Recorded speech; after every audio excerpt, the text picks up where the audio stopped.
ఒక ఆశ్రమం, ఒక మఠం ఇవన్నీ ఇదివరకటి రోజుల్లోకి ఇప్పటికీ తేడా ఏంటంటే ఒక విలాసవంతమైనటువంటి స్ట్రక్చర్లతో ఉంటున్నారు. లోక కళ్యాణం కోసం పూజలు ఇవి కూడా ఒక సిస్టంలో నడుస్తున్నాయి. అంటే ఒక స్వామీజీ వస్తున్నారంటే వందలాది మంది దండం పెట్టేది, ఆ విఐపి ట్రీట్మెంట్ ఉంటుంది.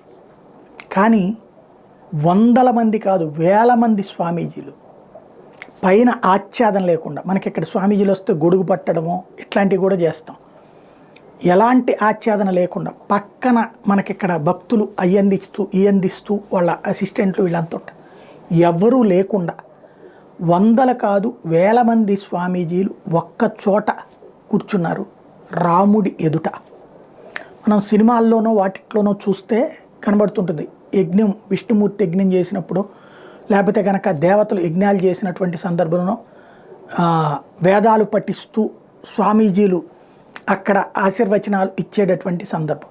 అట్లాంటిది ఇవాళ అయోధ్య రామాలయ నిర్మాణం సందర్భంగా నిర్మాణం జరుగుతుంది. అయోధ్య రామాలయం పూర్తయిన తర్వాత ఇవాళ ప్రాణప్రతిష్ఠ సందర్భంగా వేలాది మంది సాధు సంతులు అయోధ్యకి చేరుకుని అక్కడ తమ మంత్రఘోషని వినిపించారు. అట్లాగే నరేంద్ర మోడీకి ఆశీస్సులు అందించారు. ఆయన అందరికి ముకుళిత హస్తాలతో నమస్కరిస్తూ వెళ్తే ఆశీస్సులు దాదాపుగా 3-4 గంటల పాటు ప్రతి ఒక్కళ్ళు అలా కదలకుండా కూర్చునిపోయారు. ఆ పైన ఆశీర్వచనాలు చూస్తూ ఉంటే అదొక గొప్ప అద్భుతం. అంటే సినిమాల్లో ఏ డైరెక్టరో చెప్తే జరిగేటటువంటి, కానీ నిజ జీవితంలో రాముల వారి ఎదురుగుండా ఎలా ఉంటుంది అన్నటువంటి ఒక గొప్ప ఆధ్యాత్మిక శోభ ఇవాళ కనిపించింది అక్కడ.